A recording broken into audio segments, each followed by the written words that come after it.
Bapak Ibu jamaah salat zuhur Masjid Darul Ma'arif rahimani wa rahimakumullah. Pertama tentu kita semua merasa wajib untuk senantiasa bersyukur kehadirat Allah Ta'ala di mana atas segala karunia-Nya kesempatan siang hari ini di hari yang ke-27 insyaallah kita semua masih bisa melaksanakan amalia Ramadan, salah satunya adalah salat zuhur berjamaah dilanjutkan dengan kajian Ramadan pada siang hari ini. Semoga seluruh rangkaian ibadah kita senantiasa mendapatkan ridho dan pahala dari Allah Ta'ala. Salawat teriring salam, mari sama-sama kita sanjungkan kepada baginda Rasulullah Sallallahu Alaihi Wasallam, para keluarganya, sahabatnya, dan orang-orang yang istiqomah dalam meneruskan perjuangannya. Izinkan siang hari ini saya menyampaikan tema motivasi dan inspirasi Islami, yaitu The Miracle of Al-Quran. Kenapa judulnya agak sedikit beda, keajaiban Al-Quran? Karena di Ramadan ini kan bulan Syahrul Quran, bulan pertama kali turunkannya Al-Quran. Karena itu tugas kita sesungguhnya adalah selama Ramadan meningkatkan interaksi kita dengan Al-Quran, meningkatkan. Kalau kita lihat, secara umum manusia berkaitan dengan interaksi dengan Al-Quran, Bapak bisa lihat di depan, di antara kita ada yang belum bisa baca Quran. Itu saya baca survei cukup banyak ternyata di Indonesia itu. Nah, bagi mereka yang ditakdirkan belum bisa baca Quran, maka Ramadan ini harus ada peningkatan, yaitu upaya untuk bisa baca Quran. Level kedua bisa baca Quran, banyak orang bisa baca Quran, tapi banyak juga yang sudah bisa baca Quran tapi jarang membaca Quran. Bagi mereka yang sudah bisa baca, jarang baca, tingkatkan di Ramadan ini, harus banyak baca Quran. Ada juga orang sudah baca Quran terus, hatam berapa kali, tapi sayang, tidak pernah membaca terjemahannya, gak ngerti isinya. Pahala selalu nyampe, bagaimana akan mengubah hidup kita secara baik kalau dia isinya pun nggak tahu. Karena itu semangat membacanya diiringi dengan semangat mengerti artinya gitu. Jadi kita tahu surat ini kisah apa saja, surat ini kisah apa saja. Yang berikutnya mereka sudah membaca terjemahannya, tapi tidak mentadaburi. Beda, mentadaburi satu ayat bisa semalaman kita, bisa nangis, bisa masya Allah itu. Kalau membaca kan enggak. Baca ya sudah, sehari sekali membaca bisa 20 sampai 50 halaman bagi yang kelas biasa. Bagi yang udah belajar membaca cepat ya sehari bisa 100 halaman minimal. Nah, ada orang yang sudah sampai level membaca terjemahnya, mentadaburi, tapi mungkin belum tergerak untuk mengamalkannya. Jadi terpisah. Ini membaca sendiri ketika aktivitas di luar masjid atau di luar kita membaca Al-Quran, terpisah lagi. Nah, kita maunya apa? Ia membaca terjemahannya, mentadaburi dan mengamalkan, dan puncaknya setelah mengamalkan adalah kita mau mengajarkan ke orang lain.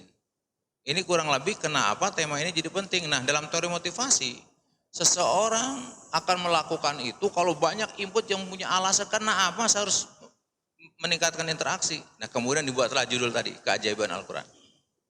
Baik, nah yang perlu kita ketahui bahwasanya ketika Quran diturunkan oleh Allah Subhanahu wa taala kepada Rasulullah SAW kemudian sampai kepada kita, fungsinya dua. Fungsi yang pertama adalah Quran membenarkan bahwa Nabi Muhammad SAW adalah seorang Rasul. Karena selama ini banyak orang berpikir miring seakan-akan Quran buatan Nabi Muhammad. Nah, hebat sekali di sini ada keajaiban. Yang membantah bukan Nabi Muhammad, bukan umat Islam, tapi yang membantah Quran sendiri dengan izin Allah melalui firman-Nya. Dengan cara apa? Quran menjawab kalau dia, Quran sendiri bukan buatan Muhammad. Caranya gimana? Menantang orang-orang kafir yang mengatakan bahwa Quran ini buatan Nabi Muhammad. Tantang dia. Ya, tantangan-tantangannya. Kenapa? Sebab logika yang dipakai, kalau Quran itu buatan Nabi Muhammad adalah seorang manusia. Kalau itu buatan manusia, maka pasti manusia lain bisa membuatnya. Contoh yang paling gampang lah ya, air mineral lah yang paling gampang itu kan. Dulu satu itu pencetusnya Tapi sekarang mungkin ada ratusan itu. Karena buatan manusia. Laptop saya ini, maaf ya, nggak usah dibaca mereknya. Apakah hanya merek ini? Oh tidak. Kita tahu kok siapa yang ngawali laptop gitu kan? Karena Pak, ini buatan manusia. Selama itu buatan manusia, pasti manusia lain bisa membuat. Kalau begitu, kalau Quran itu buatan Nabi Muhammad, pasti ada orang lain yang bisa membuatnya. Karena itu buatan manusia. Nah, karena itu caranya gimana? Quran menantang. Pertama menantang siapa yang mengatakan bahwa yang membuat Al-Quran adalah Nabi Muhammad, suruh membuat satu Quran. Lihat, di Quran surat At-Tur, surat 52, ayat 33 sampai 34. Am yaquluna taqawwala bal la yu'minun. Falyatu bihaditsim misli in kanu shadiqin. Ataukah mereka mengatakan dia Muhammad membuat-buatnya, sebenarnya mereka tidak beriman. Maka hendaklah mereka mendatangkan kalimat yang semisal Al-Quran itu jika mereka orang-orang yang benar. Jangan ngomong dong, kamu hanya mengatakan Nabi Muhammad itu yang buat Quran. Kamu bikin dong yang sama dengan Quran, satu Quran. Tantangan ini dari mulai Quran turun sampai kiamat ditantang, sampai sekarang. Jadi kalau ada orang nyinyir tuh di medsos ya, para bazar dan sebagainya, sinis gitu, bikin aja. Kalau memang bisa, jangan ngomong dong, keren dikit gitu. Gak ada yang bisa. Karena gak bisa, maka Quran turun. Ya udahlah, kalau gak bisa satu Quran, kurang lebih begitulah. Sekarang 10%-nya aja gitu. Di surat Hud ayat 13. Am yaqulu naftara qul fatu bi asyri suwarim misli muftarayatin wad'u man istata'tum min dunillahi in kuntum shadiqin. Bahkan mereka mengatakan Muhammad telah membuat-buat Al-Quran. Katakan Muhammad, kalau demikian maka datangkan 10 surat-surat yang dibuat-buat yang menyamainya. Dan panggillah orang-orang yang kamu sanggup memanggilnya selain Allah. Jika kamu memang orang-orang yang benar. Tidaknya sendiri, panggil selain Allah. Profesor ini profesor, bikin. Gak usah satu Quran kan 114 surat. Sekarang gak usah 111 surat, 114. Bikin berapa? 10, berarti berapa persennya? 10%. Logikanya kalau ini buatan manusia gampang dong. Misalkan Pak Iwan mau bikin apa ya, remote umpama, nggak bisa persis, nggak sama, tapi bisa lah, mungkin 10%-nya mirip gitu kan. Ditantang, nggak bisa juga. Ya udahlah kalau nggak bisa 1% aja lah.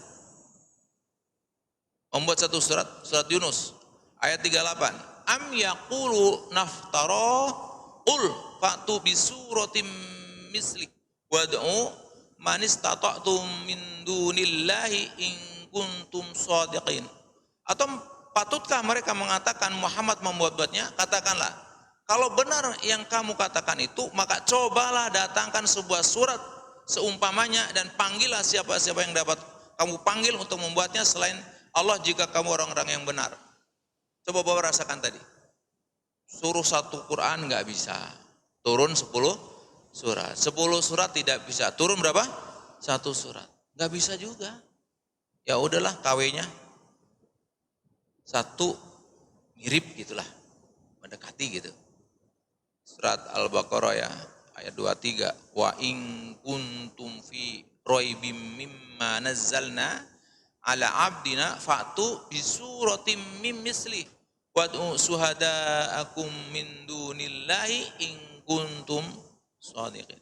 Dan jika kamu tetap dalam keraguan tentang Al-Quran yang kami wahyukan kepada hamba kami Muhammad, dijelaskan sekali. Kamu masih ragu bahwa ini wahyu saya? Buatlah satu surat saja yang semisal Al-Quran itu dan ajaklah penolong-penolongmu selain Allah jika kamu orang-orang yang benar. Jamaah rahimani wa rahimakumullah. Mari kita ambil satu pelajaran. Ini kan wahyu turunnya kepada Nabi Muhammad. Berarti ketika menyampaikan ayat ini yang membicarakan siapa? Nabi Muhammad kan. Berarti seakan-akan Nabi Muhammad nantang kan. Tolong dong buat, kalau ini buatan saya. Tolong kamu buat gitu kan. Tantangan ini hanya mungkin dilakukan oleh dua orang yang punya orang yang mempunyai dua kemungkinan. Satu orang gila. Yang kedua orang begitu yakin tidak ada yang bisa. Nabi Muhammad orang gila tentu. Tapi Nabi Muhammad adalah orang yang begitu yakin tidak akan ada yang bisa membuatnya. Kenapa? Nabi Muhammad sadar bahwa dia hanya menerima wahyu. Ini tantangan luar biasa loh. Kalau main-main ternyata ada yang bisa gimana? Gugur nabinya. Tapi Nabi Muhammad enggak. Kenapa? Nabi Muhammad sadar betul dia hanya menerima wahyu. Bahkan kemudian tidak hanya itu, memastikan Jangan, mungkin nanti akhir manusia milenial mungkin bisa buat Quran gitu kan. Dikunci di Quran surat Al-Isra 88. Qul la in istama'anil insu wal jinnu ala ayatu bimithli hadzal qur'ani la ya'tuna bimithlihi walau kana ba'duhum li ba'din dhahira. Sesungguhnya jika manusia dan jin berkumpul untuk membuat yang serupa dengan Al-Quran, niscaya mereka tidak akan dapat membuat yang serupa dengan dia, sekalipun sebagian mereka menjadi pembantu sebagian yang lain. Dikunci. Jangankan cuma kamu manusia, kumpulkan profesor jin, profesor manusia berkolaborasi membuat yang semisal Al-Quran, tidak akan bisa. Ini keajaiban pertama. Jadi Quran luar biasa, Bapak. Saya ingin agar diri saya dan kita semua setelah mendengar materi ini melihat Al-Quran bukan biasa. Kita harus bergetar. Oke, ini fungsi yang pertama. Fungsi yang kedua merupakan fungsi utamanya. Kalau ini hanya agar kita, Quran ini nggak main-main ya. Makanya nggak bisa ditur. Nanti akan tahu. Hari ini kalau bisa selesaikan. Kenapa? Ya sebagai kenangan Ramadan di ujungnya kita keluar dari Ramadan, mudah-mudahan interaksi kita kepada Al-Quran semakin tambah. Yang kedua, Quran sebagai petunjuk, ini fungsi utamanya. Kalau di bulan Ramadan kan ayat ini sering dipakai. Syahrul Ramadan alladzi unzila fihil Qur'anu hudal linnasi wa bayyinatin minal huda wal furqan. Beberapa hari yang ditentukan itu ialah bulan Ramadan, bulan yang di dalamnya diturunkan permulaan Al-Quran sebagai petunjuk bagi manusia dan penjelasan-penjelasan mengenai petunjuk itu dan pembeda antara yang hak dan yang batil. Ada kisah yang saya ingin share sedikit. Dalam perjalanan saya waktu itu ke Belgia dan sekitarnya, ditakdirkan oleh Allah Subhanahu wa taala untuk mengajari seorang mu'alaf di daerah Hasel, perbatasan antara Belgia dan Belanda. Kalau mulanya saya ngajar ibu-ibu, terus salah satu di antara ibu-ibu punya suami orang asli, orang sana, udah mu'alaf 10 tahun lebih nggak bisa baca Quran. Karena saya membawa metodik waktu itu 4 jam bisa baca Quran dengan menggunakan otak kanan. Terus saya dibawa, udah malam padahal itu. Dia sampai ragu, bener nggak Ustaz bisa?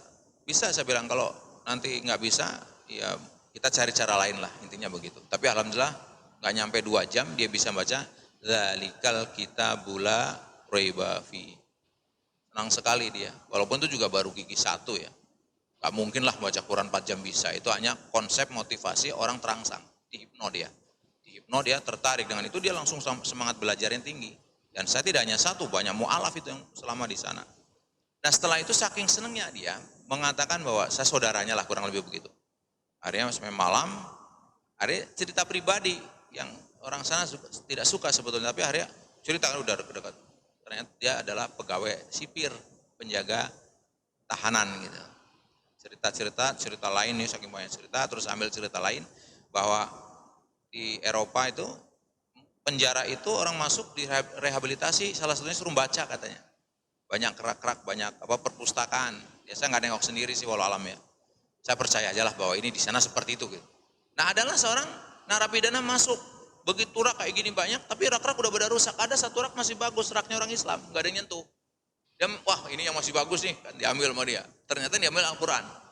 Begitu dibuka surat Al-Baqarah, Dzalikal kitabul la raiba fi hudalil muttaqin. Coba kalau terjemahkan. Buku ini, Dzalikal kitab kan gitu ya. Buku ini tidak ada keraguan di dalamnya, petunjuk bagi mereka yang bertakwa. Kisah ini, mu'alaf ini gemetar. Ini belum jadi mu'alaf waktu itu sih. Narapidana ini gemetar. Apa yang membuat gemetar? Kalau buku ini tidak ada keraguan di dalamnya, kata dia, berarti yang menulis maha sempurna dong. Coba, maaf yang dosen ya, atau paling nggak yang nulis buku kayak saya. Pernah nggak ngambil bacaan buku apa aja, diawali begini, buku saya tidak ada keraguan di dalamnya, ada yang berani nulis? Yang ada Pak, kalau ada kritik dan saran, buku saya 5 semuanya begitu, karena saya lemah. Menurut saya benar, bagi orang lain yang tahu bidangnya mungkin, oh ini kurang tepat. Saya menyadari dan silakan dikritik karena saya manusia. Quran Pak diawali dengan sesuatu yang luar biasa. Tidak ada keraguan. Coba. Kita baca berapa kali ngomong tidak ada keraguan? berulang kali, tapi nggak ngefek. Nah mudah-mudahan sekarang jadi ngefek gitu loh, karena tahu secara kronologis gitu. Ini Quran tidak keraguan di dalamnya, masya Allah. Nah, dia Al-Quran sebagai petunjuk, nggak mungkin diturunkan Rahmat dapat wahyu Pak Ustadz Iwan, Pak Ustadz Edi, ya enggak lah. Dia turun melalui seorang utusan. Utusannya Nabi Muhammad, namanya Muhammad Shallallahu Alaihi Wasallam. Dari beliau diturunkan kepada kita. Jadi kalau waktu itu ada Nabi yang di Depok itu, ya nggak mungkin. Karena udah Quran melalui Rasul kepada kita. Karena Nabi Muhammad akan menyampaikan Al-Quran kepada kita sebagai petunjuk, maka Nabi Muhammad diberi kelebihan yang disebut apa? Mukjizat. Mukjizat itu kelebihan yang diberikan Allah kepada seorang Rasul yang nggak mungkin orang lain bisa. Itu rumusnya. Karena Nabi Muhammad Nabi terakhir, perhatikan dengan baik nih, maka mukjizatnya pun salah satu mukjizat harus bisa dilihat oleh umat yang terakhir. Perhatikan, Nabi Muhammad Nabi terakhir, maka mukjizatnya pun harus bisa dilihat oleh umat yang terakhir. Dan Quran ini sebagai mukjizat. Hari ini kita akan melihat apa ciri mukjizat. Ada 3 aspek. Aspek yang pertama aspek keindahan dan ketelitian. Nanti kan kita buka. Aspek yang kedua informasi gaib. Aspek yang ketiga isyarat ilmiah. Nanti akan ambil contoh satu sedikit-sedikit aja. Kenapa harus bisa dilihat umat yang terakhir? Begini, kalau seandainya Pak Iwan misalkan bisa mendapatkan tongkat Nabi Musa misalkan, terus mau lebaran gini, Pak Iwan ke Merak, mujizat Nabi Musa kan membelah lautan. Bismillah kata Pak Iwan, membelah itu rombongan Palembang, Padang, bus gitu kan.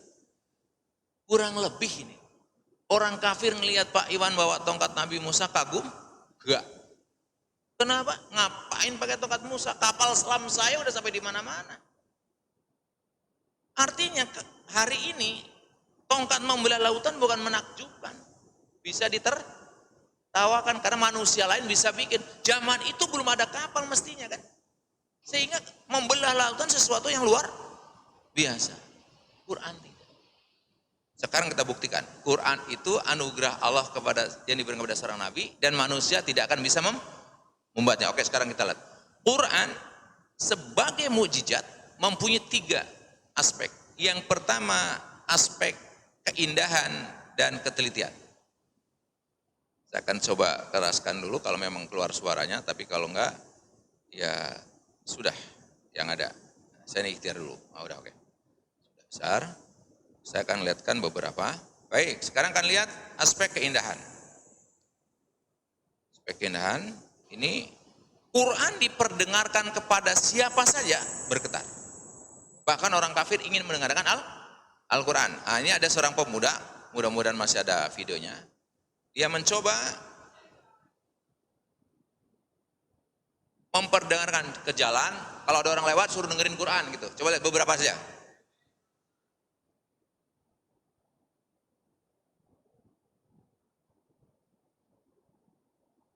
Ya, kita nggak usah karena nggak terlalu kedengaran ya, harus speaker, ada speaker, saya nggak bawa speaker, tapi intinya saya akan sebutkan nanti.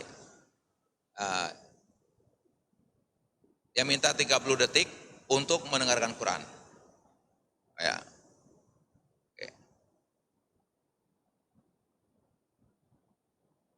Surat apa Pak? Kedengaran nggak Pak?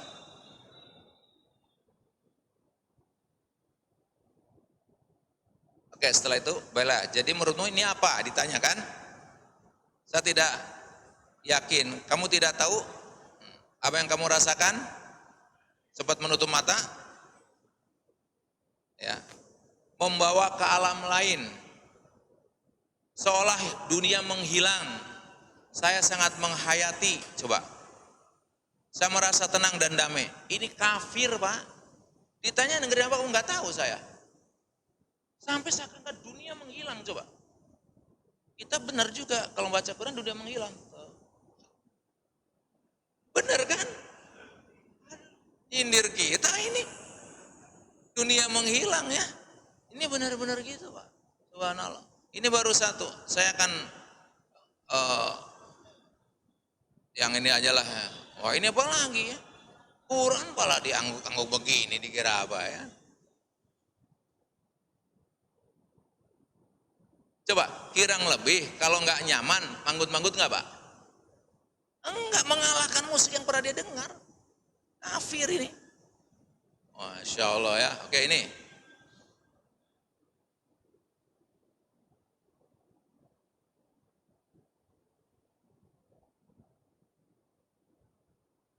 Sangat lembut dan mendatangkan ketenangan. Lihat Bapak itu. Oke.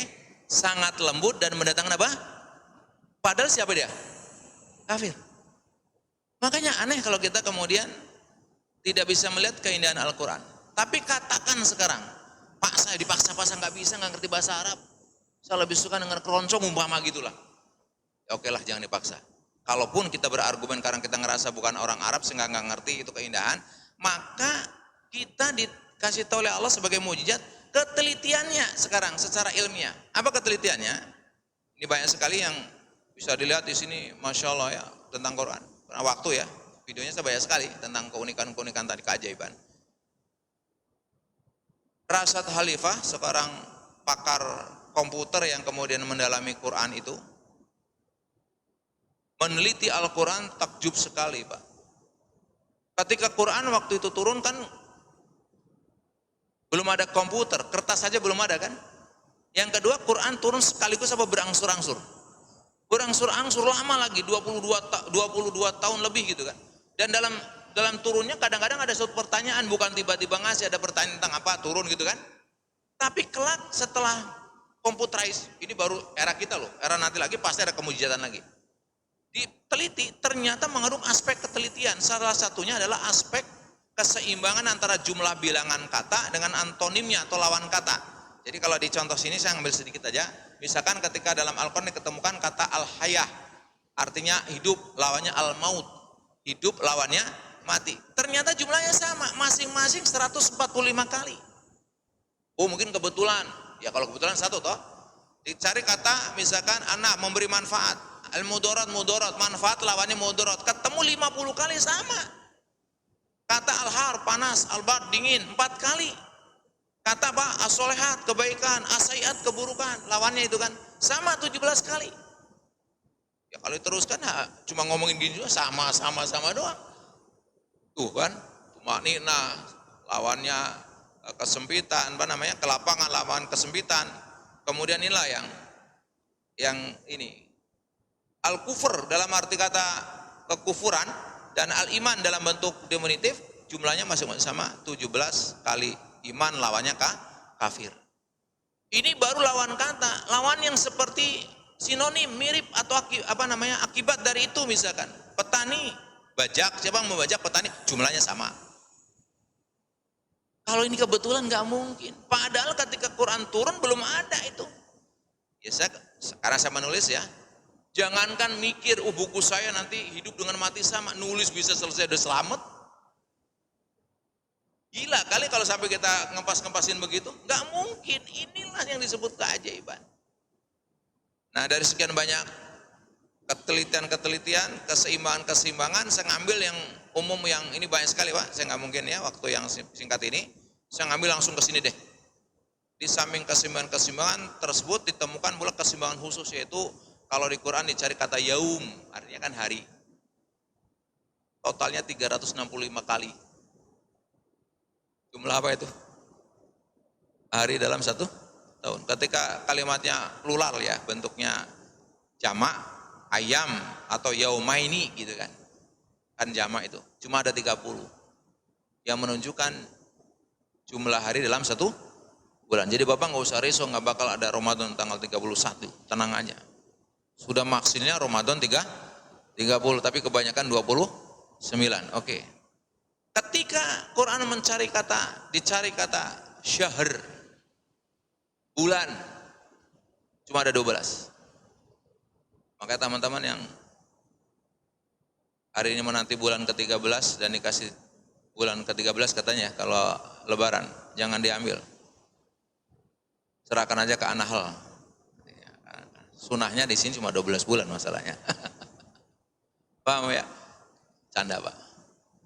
Artinya ini nggak bisa dibuat oleh manusia. Gimana menulis buku sampai begitu?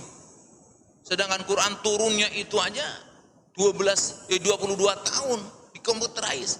Masih belum berani mengatakan bahwa ini adalah keajaiban? Lewat kita. Oke. Nah, kemudian ini aspek yang pertama, aspek keindahan dan ketelitian. Artinya Quran begitu luar biasa. Yang kedua, aspek informasi gaib. Saya ngambil satu aja, banyak. Satu aja biar. Bapak dengar kisah Fir'aun kan dalam Quran di surat Yunus ya. Bapak bacanya dari 90, 91 gitu ya. Bahwa di sana dikatakan di ayat 92, ketika Fir'aun tuh mengejar-ngejar Musa, Musa sudah nyebrang karena mujizat tadi, ngelihat di tepi laut Fir'aun enak juga ini udah jalan kali gitu ya. Langsung kejar Musa, ternyata di tengah jalan apa? Tenggelam kan? Karena apa? Lautnya dipukul lagi sama Musa, kemudian merapat. Yang tidak pernah kita tahu atau lupa, Fir'aun tuh soleh loh di akhirnya. Karena apa? Sempat syahadat ya. Ini lihat ya, saya kasih tahu nih. Tuh lihat. Hatta idza adrakahul gharaku qala amantu annahu la ilaha illalladzi amanat bihi banu Israila wa ana minal muslimin. Hingga bila Fir'aun itu telah hampir tenggelam, berkatalah dia, saya percaya bahwa tidak ada Tuhan melainkan Tuhan yang dipercaya oleh Bani Israel, dan saya termasuk orang-orang yang berserah diri kepada Allah. Soleh enggak dia? Di ujung soleh, tapi terlambat. Apa kata Allah? Al-an wa qad asaita. Baru sekarang ente, kemarin kemana aja gitu. Kan gitu ya kalau bahasa kita kan gitu kan. Allah kan al-an gitu kan. Baru sekarang ente. Kemarin kemana aja ngaku Tuhan segala kamu. Ditenggelamin aman. Digambarkan tuh tameng dulu tuh kalau saya baca sejarah ini. Jadi tadinya tuh ombak ditameng sama dia saking ngerasa tenggelamin. Ini pelajaran buat kita. Silakan bermaksiat asal bertobat. Tapi jangan sampai ada kondisi dua yang kita udah nggak bisa bertobat. Pertama, ketika matahari terbit dari barat. Yang kedua, ketika nyawa sudah sampai tenggorokan. Nah, Fir'aun jatuh yang mana nih? Tenggorokan tutup. Sekelas Fir'aun loh. Apalagi Fir'aun kecil. Habis itu. Mudah-mudahan cepat bertobat. Kalau ada. Kalau nggak ada ya alhamdulillah. Mudah-mudahan nggak ada lah ya. Nah, kemudian setelah itu ditanya, apakah sekarang baru kamu percaya padahal sesungguhnya kamu telah durhaka sejak dahulu dan kamu termasuk orang-orang yang berbuat kerusakan. Nah, ini ayatnya. Fal yauma nunajjika bi badanika litakuna liman khalfaka ayah wa inna katsiran minan nasi an ayatina laghafilun. Maka pada hari ini kami selamatkan badanmu. Badan Fir'aun diselamatkan supaya apa? Supaya kamu dapat menjadi pelajaran bagi jamaah Masjid Darul Ma'arif Pondok Kelapa. Bagi orang-orang yang datang sesudahmu. Kita kan sesudah itu untuk pelajaran. Dan sesungguhnya kebanyakan dari manusia lengah dari tanda-tanda kekuasaan kami. Lengah ternyata. Pertanyaan saya. Zaman Nabi siapa Fir'aun ditenggelamkan? Nabi Musa. Nabi Musa hidup tahun berapa? Saya juga nggak tahu, ini contekannya lah, lama-lama amat ya. Nabi Musa hidup sekitar tahun 1200 tahun setelah Masehi, sebelum Masehi. 1200 tahun sebelum Masehi. Pertanyaannya, ketika Nabi Muhammad menerima wahyu ini, ngasih tahu bahwa ada seorang raja namanya Fir'aun tenggelam dan diawetkan, kurang lebih Nabi Muhammad udah traveling ke Mesir belum? Belum, sibuk dakwah di sana. Sampai nanti sahabat juga belum sempat. Udah ngelihat Fir'aun belum? Belum. Dikasih tahu sama Allah. Nanti kalau dilihat di situ. Kurang lebih pada tahun 1896 Loret ahli purbakala menemukan jasad Fir'aun utuh seperti yang diberitakan dalam Al-Quran. Itu baru tahun bulatkanlah 1900. Karena dia awal mulai mencari kelemahan Quran. Di Quran ngasih tahu ada jasad Fir'aun. Coba dicari deh. Ketemu. Sampai sekarang ada. Kalau nanti pas umroh Bapak terus ada mampir ke Mesir, ya silakan kamu ngelihat Firaun. Yakin kan ya, tapi ya enggak, manfaatnya ya ada kalau kita ambil itibar. Artinya apa di sini? Berita goib terjadi 1200 tahun sebelum Masehi, baru ditemukan 1900. Lamanya kurang lebih 3100 tahun berita goib. Benar, Pak. Apa yang bisa ambil? Kalau berita yang dulu tentang yang goib benar, berarti kalau Allah Subhanahu wa taala berbicara tentang yang goib yang akan datang secara teori ilmiah ini benar apa salah? Benar. Sekarang yang cerita yang dulu aja benar, berarti yang akan datang benar. Bahwa kalau kita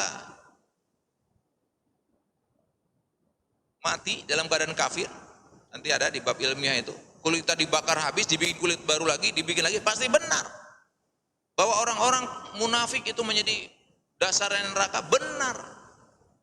Bahwa kita akan dihisab, benar, gitu kan. Bahwa sholat puasa bisa menolong kita, benar, gitu maksudnya. Jadi ini ilmiah sekali gitu. Islam nggak membikin kita untuk apa ya? Membabi buta ngikut aja taklid gitu, enggak. Dogma gitu, bukan ilmiah. Ini baru satu. Banyak lagi kisah-kisah tentang yang goib, tentang matahari yang bulan yang terbelah dua dan sebagainya. Tapi saya tidak teruskan. Saya langsung satu aja yang goib. Jadi udah dua kan. Ciri Quran itu mukjizat. Satu, keindahan dan ketelitian. Gak ada yang bisa bikin. Mukjizat udah aja. Yang kedua, informasi goib. Bayangin aja. Kita dijajah oleh Belanda 300 tahun aja udah gak ngerti sejarahnya bagaimana. Ini kisah 3100 tahun. Dan banyak kisah, tidak hanya itu. Ini kan saya ngambil satu. Sekarang yang ketiga, isyarah ilmiah. Banyak sekali isyarah ilmiah, Pak. Di antaranya saya ngambil dari sekian banyak adalah tentang kulit manusia. Yang kita nanti baru akan tahu terkagum-kagum. Adalah Profesor Dr. Jatat Tejasen. Jadi waktu saya ngisi di sebuah masjid ketika safar di Eropa itu, ini menjadi diskusi yang cukup menarik. Ya, ketua jurusan atau anatomi di sebuah universitas di Chiang Mai, Thailand. Dia masuk Islam karena membaca Quran surat An-Nisa ayat 56. Innal ladzina kafaru bi ayatina saufa nuslihim naron. Kullama nadijat juluduhum badalnahum juludan khairuha yadukul azab innallaha kana azizan hakima. Sesungguhnya orang-orang yang kafir kepada ayat-ayat kami, kelak akan kami masukkan mereka ke dalam neraka. Setiap kali kulit mereka dipangus, kami ganti kulit mereka dengan kulit yang lain supaya mereka tetap merasakan azab. Apa maknanya? Dia ngerti bahwa kulit manusia, ya kalau Bapak lihat itu dibagi menjadi 3 lapis menurut beliau ya. Kalau belajar bekam juga ini dikasih tahu, tapi sedikit lah. Epidermis, dermis dan subcutis. Ini lapis manusia, kulit manusia. Belajar kalau bekam, karena memekam itu jangan sampai dibekam kemudian keluar melempus gitu, kayak ada mengandung air, itu juga jadi sakit. Lapis pertama terbakar masih sakit kulit. Lapis kedua masih sakit, begitu lapis ketiga terbakar habis sudah nggak ada sakit. Kenapa? Sarafnya sudah putus. Yang nggak percaya nanti habis buka dicoba. Saya percaya, udah gitu aja kan. Nah, apa maksudnya? Dia profesor kulit mengatakan seandainya tidak dikatakan selesai kulitnya habis diganti kulit baru, Quran nggak ilmiah. Akibatnya orang kafir bilang nggak apa-apa masuk neraka, nanti dibakar juga kulitnya habis sudah hilang sakitnya. Allah bikin apa? Bikin kulit baru. Kira-kira kalau Allah bikin kulit baru ada waktu nggak? Ya nggak ada. Kun aja masih ada kata-kata kan udah jadi aja. Dengan katanya orang kafir tetap sakit, ilmiah sekali. Banyak sekali ini kisah-kisah ilmiah ya. Kalau saya ini yang paling ini ya, misalkan ini saya ngambil yang ada filmnya lah. Kalau ini yang lautan dibelah menjadi 2 kan, air tawar dengan air asin. Bayangkan aja zaman dulu. Apa kurang lebih Rasul sudah mengadakan penelitian nyelam gitu? Coba. Kok bisa di Quran ada gitu? Inilah yang disebut Quran ilmiah. Atau ketika mungkin awan cumulus nimbus kita baru tahu setelah ada pesawat jatuh kan? Padahal ini sudah ada di Quran. Tuh. Kita ingat kan jatuhnya pesawat Airbus lah gitu kan? Dikarenakan adanya awan Cumulus nimbus yang tingginya seperti gunung-gunung raksasa yang dapat menyebabkan turbulensi dan mati mesin. Di dalam awan cumulus nimbus itu terdapat butiran es menyebar dan badai petir yang mengkilat dan sebagainya ya. Jauh hari, lihat di Quran surat Nur surat 24 ayat 43. Tidaklah kamu melihat bahwa Allah mengarak awan kemudian mengumpulkan antara bagian-bagiannya kemudian menjadikannya bertindih-tindih, maka kelihatanlah olehmu hujan keluar dari celah-celahnya, dan Allah juga menurunkan butiran-butiran es dari langit, yaitu dari gumpalan-gumpalan awan seperti gunung-gunung, maka ditimpakannya kepadanya butiran-butiran es itu kepada siapa yang dikehendakinya dan sebagainya. Ya, bayangkan aja, ini kan bahasanya aja. Atau ini kisah tentang ada api di bawah laut. Lihat sini. Wal bahril masjur, dan laut yang di dalam tanahnya ada api. Laut kok ada apinya gimana? Lihat sini. Ini dia mau nyelam, lihat bawah. Nyelam. Saya cepatin tuh. Itu apinya, Pak. Di dalam laut, Pak.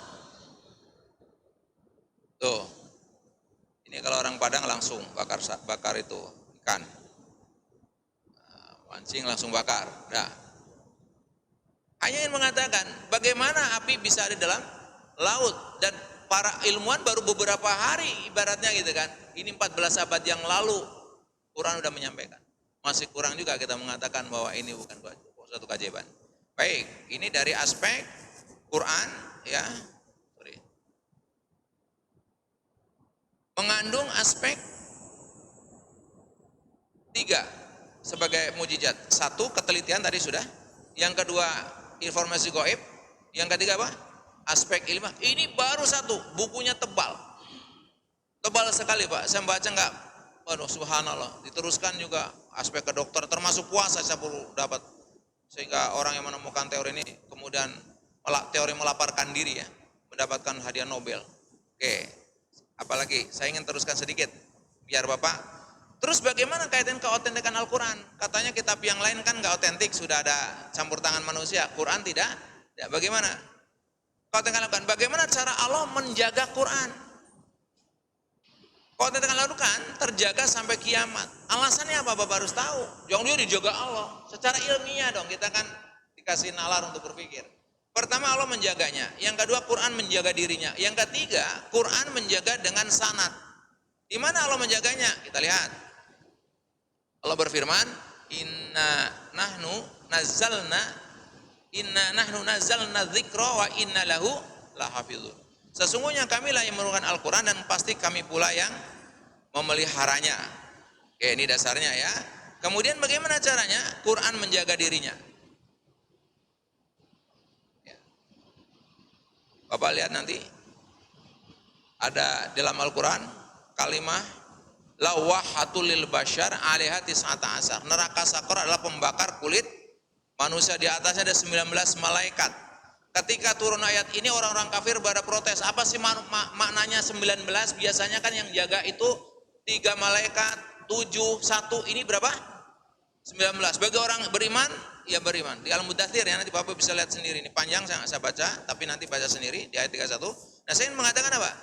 Tanpa kita sadari bahwasannya tadi kan yang menjaga malaikat itu, yang menjaga malaikat berapa jumlahnya?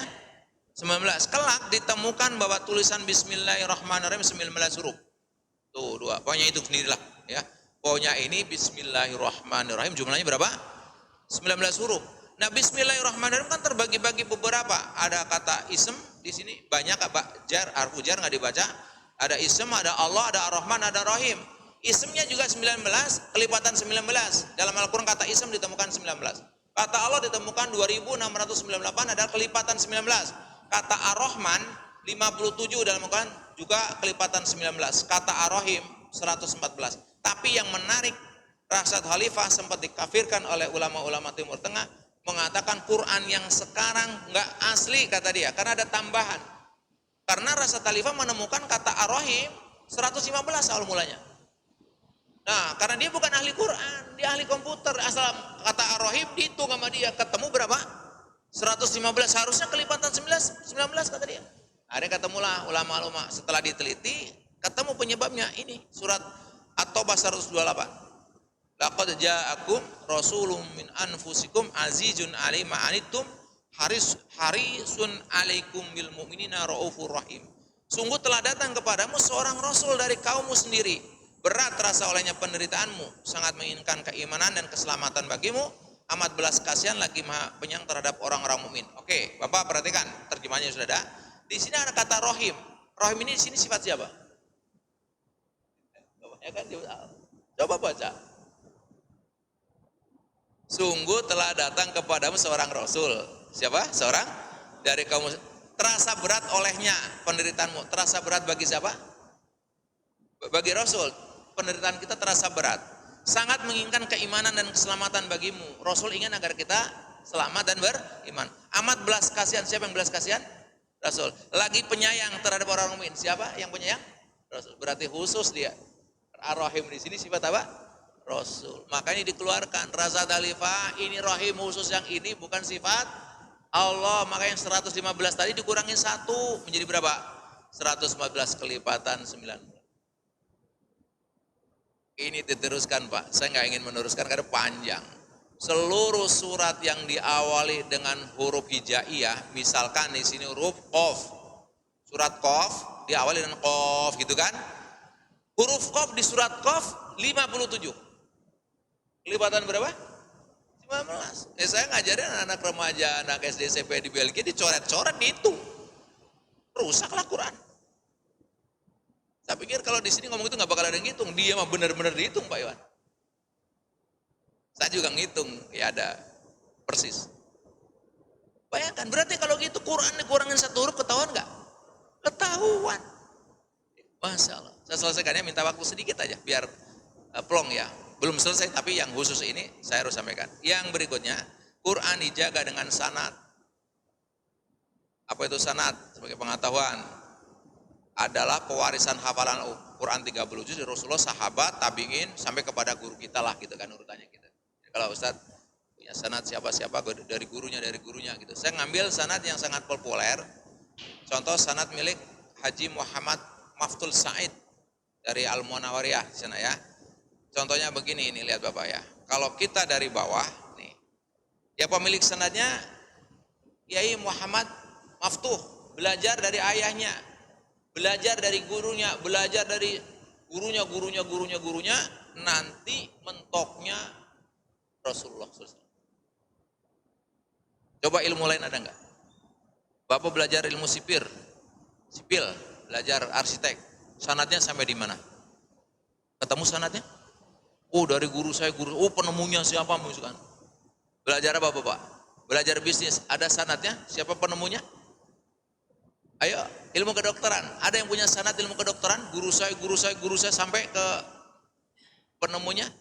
Quran itu ada sanadnya. Anak kita kalau masuk pesantren, enggak semuanya, kalau enggak dia ngambil sanad ya enggak. Kalau ngambil sanad, kemudian keluar ijazah, Bapak Mbak pulang. Oh, subhanallah, nyambung ke Rasulullah. Jadi yang dibaca kita insya Allah sama seperti yang baca Rasul, tergantung riwayat yang tadi kan. Kita riwayat Hafiz yang sampai di Indonesia. Ya ini Hafiz, kalau Bapak sering ngomong Hafiz di mana sih? Ini nih. Ini. Syekh Al-Imam Hafiz ini yang sampai di Indonesia. Ya tentu ada imam yang lain. Gitu ya. Baik. Ini gambaran betapa Quran terjaga. Ya ini contohlah orang-orang yang punya sanad yang luar biasa karena waktu. Intinya sekarang kita sudah tahu kalau Quran katanya dijaga sampai hari kiamat, tidak. Ya udah dijaga Allah aja, ilmiah. Dengan angka 19 saja udah nggak ada yang bisa ngotak-ngatik. Ditambah lagi dengan sistem sanad. Kalau begitu, pesan yang diambil apa?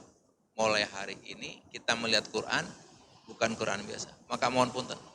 Saya walaupun boleh naruh Quran di lurus saya sholat, saya nggak tega. Taruhlah tas dulu di atasnya gitu. Biar lebih tinggi lah. Jangan juga naruh kacamata di atas Quran. Kalau kecuali terpaksa ya, nggak ada tempat naruh lain. Bapak lagi baca Quran yang itu nggak ada tempat ya oke lah. Kalau ada Quran ini mujizat. Pegang Bapak. Bapak coba kalau tahu, ini tongkat Musa, kalau saya kasih tahu, saya waktu ke Top Cafe dikasih tahu, ini ada tongkat Musa, walau alam, itu aja kepengen ngelihat, karena mujizat kan gitu kan, walau alam benar apa tidak. Sekarang di depan kita Quran mujizat bersama kita Pak, 24 jam. Pertanyaannya, kita merasa nggak itu mujizat? Kalau merasa Masya Allah megangnya, membacanya. Karena itu pesan moral yang bisa kita ambil, mari di bulan Ramadan ini sebagai bulan diturunkan Al-Quran, kita tingkatkan interaksi kita kepada Quran. Yang belum bisa belajar lah, yang sudah bisa baca lah, yang sudah baca terjemahnya, seterusnya yang akhirnya kita bisa mentadaburi dan mengamalkan. Saya rasa ini yang bisa saya bagikan. Kalau ada yang benar datang dari Allah Ta'ala, kalau ada yang salah dari saya pribadi, mari kita tutup ngaji kita untuk menambah keberkahan kita dengan doa kafaratul majlis. Subhanaka Allahumma bihamdika asyhadu an la ilaha illa anta astaghfiruka wa atubu ilaik. Lebih dan kurangnya saya mohon maaf. Wa afa minkum. Assalamualaikum warahmatullahi wabarakatuh.